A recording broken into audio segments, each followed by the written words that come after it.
Sementara itu pemirsa calon Bupati Badung nomor urut 2 Iwayan Adi Arnawo menunjukkan kebersahajaan dalam perhelatan Pilkada Badung 2024. Bersama istri dan kedua anaknya, mantan Sekda Badung ini berjalan kaki menuju tempat pemungutan suara TPS 005 di Banjar Tengah, Desa Pecatu, Kuta Selatan.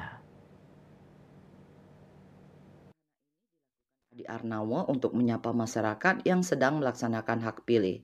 Alasan jalan kaki ke TPS agar bisa menyapa masyarakat. Ia berharap pilkada ini berjalan lancar dan aman. Sebelum menuju ke TPS, Adi Arnawo bersama keluarganya melakukan persembahyangan di rumah, memohon restu kepada leluhur dan orang tua. Adi Arnawo berharap kepercayaan masyarakat untuk memimpin Badung di periode mendatang. Ia berjanji akan mengabdikan diri sepenuhnya kepada masyarakat. Pilkada Badung kali ini diharapkan menjadi pesta demokrasi yang damai, mencerminkan aspirasi seluruh warga.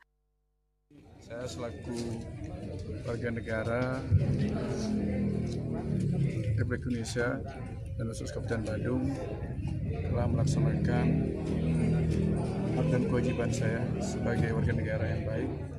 Ikut dalam Parwate Bali Pos melaporkan.